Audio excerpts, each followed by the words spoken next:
Les éleveurs de volailles étaient au four et au moulin pour satisfaire la forte demande lors des fêtes de fin d'année qui viennent de s'achever. Contenter la clientèle n'est pas chose aisée. Jean-François le sait, c'est pourquoi il ne lésine pas sur les moyens pour offrir la volaille qu'il faut aux clients. Bonjour. Bonjour. Comment ça va? Ouais, ça va, d'accord, merci. C'est ici, dans la commune d'Abobo, au quartier Hauts-Fouet-de-Boigny, que se trouve la ferme de Jean-François. Titulaire d'un master en sociologie, il s'est investi dans l'aviculture depuis 5 ans. On a de nos clients qui se font de plus en plus nombreux. Voilà. Donc avec toutes ces fermes, on essaie de répondre à la demande qui devient de plus en plus forte. On a eu toute une variété de clients, on a des grossistes, des particuliers. Voilà. Mais nous, nos poulets sont accessibles à tout le monde. On a vraiment beaucoup perdu. Il y a des moments où on a fait des bandes qui ont tous été décimés. Et c'est parce que vraiment on aime le domaine, c'est pour ça que nous y sommes toujours. Le jeune éleveur fait le tour de sa ferme pour s'assurer que tout est fait prêt pour satisfaire les exigences des clients. Jean-François n'a pas beaucoup de poulets. Cette année, une partie de sa ferme a été détruite. Notre chiffre d'affaires s'élevait à 23 millions. Mais actuellement, vu qu'on a eu des fermes qui ont été démolies, des fermes qu'on venait fraîchement de construire et qui ont été démolies, on n'avait même pas encore eu de retour sur investissement. Donc actuellement, on se retrouve à 17 millions par là. C'est pas toujours évident, hein, parce qu'on n'arrive pas toujours à satisfaire la demande. Là, on est un peu dubitatif quant à la fête de la Saint-Sylvestre, parce que là, nos ressources sont plus suffisantes pour pouvoir répondre à la demande de tous les clients. Voilà. Là, actuellement, il faut dire qu'on est un peu coincé. On se demande si on va pouvoir, parce que les précommandes qui se font actuellement, vraiment, nous-mêmes, on a peur. Ces poulets ont 3 mois et sont très demandés. Depuis le début du mois de décembre, ce sont plus de 100 poulets qui sont abattus par jour dans la ferme de Jean-François. Il faut répondre aux besoins des grossistes et des particuliers, mais aussi approvisionner supérettes et restaurants. Pour ces fêtes de fin d'année, le jeune fermier a vendu des poulets de 3,5 kg et 7 kg respectivement à 6 000 francs CFA et 9 000 francs CFA, un prix jugé abordable par les clients. 7 poulets de 9 000, il vaut le prix parce qu'il pèse beaucoup. Il y a longtemps, j'achète les poulets avec lui. Les poulets sont vraiment en bonne santé. Les prix ont augmenté parce qu'il y a eu ces pertes de poulets. Il a expliqué un peu la situation et nous aussi on comprend. En plus de ces fermes, Jean-François possède un espace de vente de poulets plumés. Il reçoit plusieurs commandes et a bien peur de ne pas pouvoir satisfaire tout le monde. On peut estimer à au moins 8 000 voilà, les demandes, parce que là, c'est plus de 5 000. Et puis, chaque jour, ça appelle.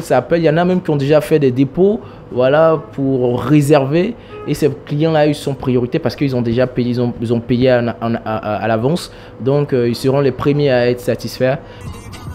Après Abobo, destination une autre ferme, précisément à Zaguié, ville située dans la région de la Niébitiassa, dans le sud du pays, à la rencontre d'Omar Diarra, propriétaire de cette ferme. Il élève une diversité de volailles, pétades africaines, coquelées, poulets hybrides, fruits d'un métissage de poulets africains et poulets de chair. La satisfaction des consommateurs est sa priorité. Mais notre fermier, tout comme Jean-François, n'a pas suffisamment de volailles pour répondre aux besoins de sa clientèle. En cause, le coût élevé des aliments destinés à la volaille. Nous sommes en période de fête, hein. La demande est beaucoup forte, surtout que cette année il y a eu des problèmes sur le coût élevé de l'aliment, tout ça. Il y a eu plein d'éleveurs qui ont désisté. Nous, les quelques-uns qui avons fait, essayons quand même de satisfaire la population et rester sur le même prix. Cette année, on n'a pas eu le nombre de sujets qu'on a l'habitude de prendre. J'ai eu à commander 3000 sujets d'animaux locaux, j'ai seulement eu 1300. Eux aussi sont en manque de sujets. Nous laissons Diarra Oumar à son travail et allons rencontrer Marzalé à Brégo dans la commune de Bingerville. Sa spécialité, l'élevage de dinde. Nous avons dans cette exploitation depuis 4 mois mis un lot de 1700 dindes. Comme vous le constatez aujourd'hui, nous sommes en rupture. La demande a été plus forte. Donc aujourd'hui, à cette date-là, nous n'avons plus donc de sujet pour satisfaire le marché. Les commandes de volailles se multiplient, mais les fermiers ne peuvent pas répondre à la forte demande. La grippe aviaire est passée par là. Cette pénurie que nous remarquons aujourd'hui dans les fermes ici à Bingerville et un peu partout dans le Grand Abidjan réside du fait qu'il y a eu la grippe aviaire qui avait été détectée dans la zone de Bassam jusqu'à Mondoukou.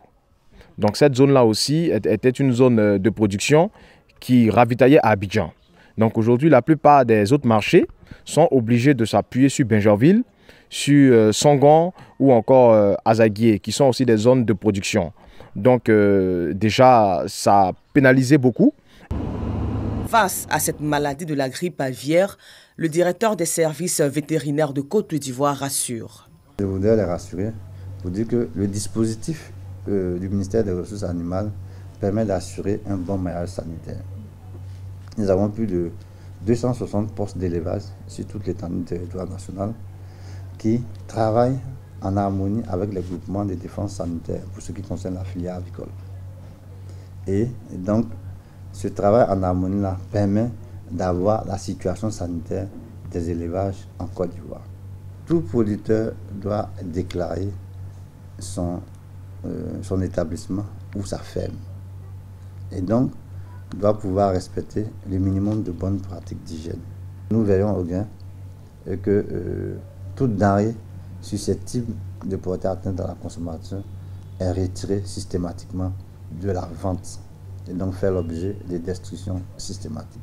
C'est pour ça que ce contrôle-là, aujourd'hui, est renforcé durant toute cette période de forte consommation pour que l'Ivoirien puisse consommer de la viande de bonne qualité. Bien que des efforts soient faits pour ravitailler les restaurants et maquis en volaille sur place, la réalité est tout autre.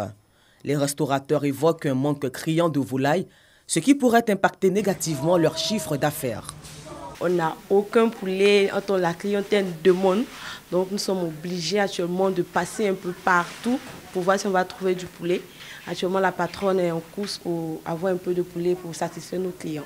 La majorité des clients, beaucoup consomment de la volaille, grillée, fumée, braisée.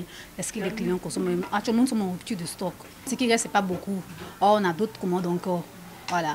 Qu'on appelle les gens pour nos grossistes, pour nous envoyer, ils sont en rupture de stock. Les fêtes de fin d'année, une aubaine pour les éleveurs de se faire assez d'argent.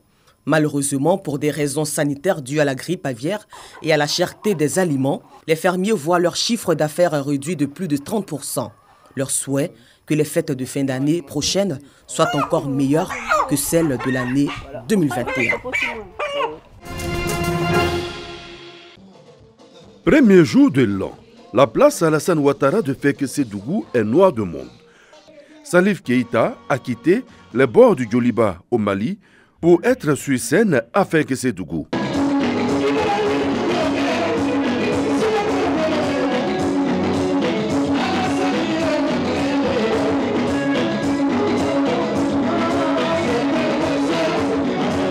L'albinos le plus célèbre de la musique va enchaîner les titres. Son orchestre assure également.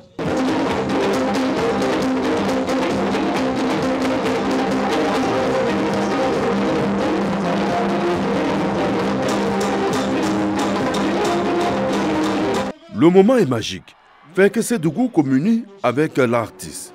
L'essentiel est d'être heureux et vivre pleinement la nouvelle année. Le public a répondu massivement à l'invitation du ministre d'État, ministre de la Défense, Téné Birahima Ouattara, qui offre un concert gratuit. Place au message. Nous devons dire merci à Dieu de nous avoir permis de nous retrouver pour, avec Salif Keïta, fêter ce premier jour de l'année.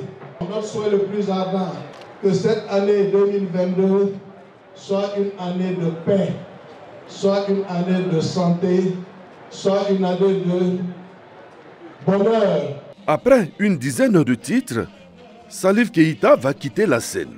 Il n'ira pas sans laisser un message aux Ivoiriens. La Côte d'Ivoire, c'est un pays qu'on a toujours adoré et qu'on a toujours aimé. Et j'adore la Côte d'Ivoire. Je suis ivoirien. C'est ça. Bonne et heureuse année pour tous les Ivoiriens. Plusieurs personnalités étaient aux côtés du ministre d'État, Téné Birahima Ouattara, pour ce concert. Adama Diawara, ministre de l'Enseignement supérieur et de la Recherche scientifique, Fidel Sarasoro, ministre directeur de cabinet du président de la République, et Lassina Ouattara, dit LAS-PR, conseiller à la présidence de la République et député de la Nation.